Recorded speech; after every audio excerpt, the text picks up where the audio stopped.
Take a look at that, guys. A carbon fiber chassis. How cool is that? How's everybody doing? I'm Greg with RC Driver, and we are back with our Latrax Rally Quick Drive. This is the series where we go and put on one hop-up part, show you some details about it, and then go out for a quick drive with it to see, if it changes the performance or, maybe it's just a style factor thing. But whatever, we are going to put on this carbon fiber chassis, and this should dramatically help the stiffness of the chassis, because the stock chassis on here is a composite like tub basically, and this is rigid carbon fiber. I mean, I can't even twist this in the package. So once this is on and the upper deck is on, I think this is going to be a real improvement for this machine. And I know a lot of guys that go and race these, they go and get this right away because it does help out a lot, and they give you everything that you need to swap the old chassis out and put this on here. Like I said, there's an upper deck, the lower deck, obviously, and a couple other carbon fiber parts, some screws, battery posts. So again, everything you need to swap it out. We're gonna head over to the workbench and do that,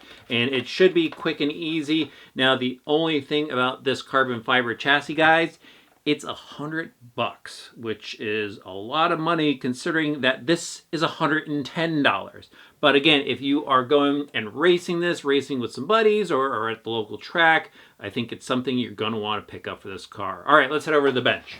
So if you're into RC or full-scale motorsports, you know that carbon fiber is a lightweight, strong material, and that's what makes it so perfect for RC car use. This is obviously going to be a lot stronger and a lot lighter than what is in here, and it's going to help improve the performance of the machine, actually, in a number of different ways. So let's just take a quick look at the chassis plate here. It's even notched out for the motor, so the motor sits nice and low. So that's pretty neat that they went ahead and machined there. The screw holes on the bottom are countersunk. That is very cool. Here are the upper deck parts, and these will replace the plastic top deck, and then even a new battery plate, carbon fiber battery plate, which is pretty neat. So because of all the changes, you're going to need some additional hardware, so they do give you the screws that you're going to need for the swap. There are some battery guide plates there, and then these are the aluminum battery posts, machined aluminum battery posts. So that's very cool. Anodized blue, so it matches the other anodized parts that we have on here. So basically, all I'm going to do here is I'm going to pull out all the screws on the lower chassis,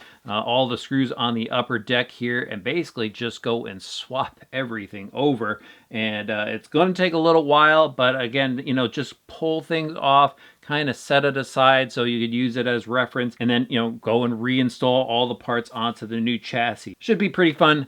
Time to go to work.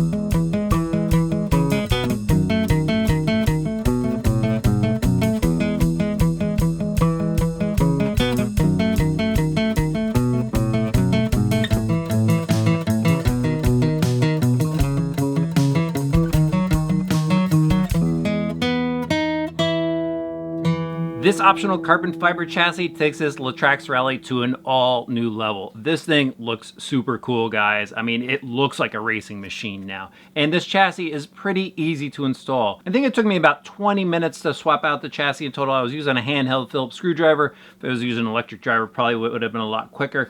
I was also doing some video work as well, but very simple to swap out. The only tips I have for you really during the installation are make sure you put the little mounts for this top cover on the top plate before you install it down onto the chassis. I went and I put the front one in. I forgot to put the little rear mount in. It goes underneath this top plate, and I had to go lift it up and slide it in there and bolt it down. So that's one tip for you. Also, when you are installing the battery post, just add a little bit of thread lock to the screw that holds those down. You don't want that screw to back out while you're running. And other than that, guys, again, really easy to swap out. You're gonna need that 5mm ball driver to probably get the ball studs out of the way for the front camber links. And the only other tip I have for you is something I didn't do for it, but for those of you that are gonna go run this out on asphalt, you might want to consider sealing the edges of the chassis. Again, I didn't do that here, but if you're interested in doing that, you could head over to my friend's channel, Rich at the RC Network. He has a great little how-to on how to seal carbon fiber. All right, guys, that wraps up the build portion of the quick drive. So now I'm going to head over to the Danbury Hobby Center. They have a small indoor track there. It's winter time here, so just all of the parking lots are totally destroyed at this point from salt and everything. So I'm going to head over to the indoor track to test it out. It will be a little bit different from where I've been running it, but I'm sure it'll give me a good feel for how this new chassis works.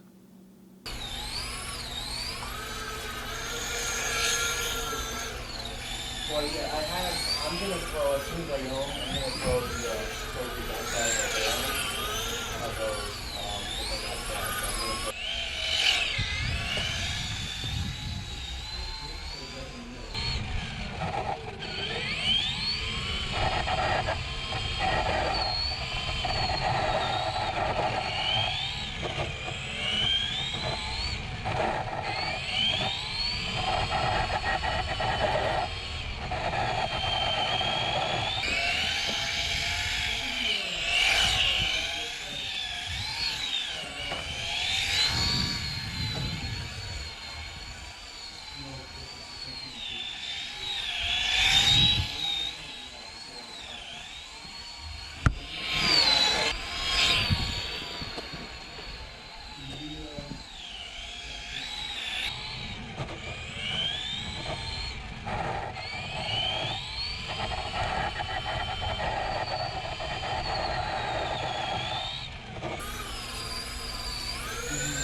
Just want to do a quick little follow-up for you guys because I'm not sure that action portion of the video really represented what the chassis did for the rally car. It handles a lot better now. People even came over to me while I was driving it and said, wow, that thing looks hooked up. So I have to say, if you are a racer or you really just want precision handling, the chassis is a worthwhile upgrade.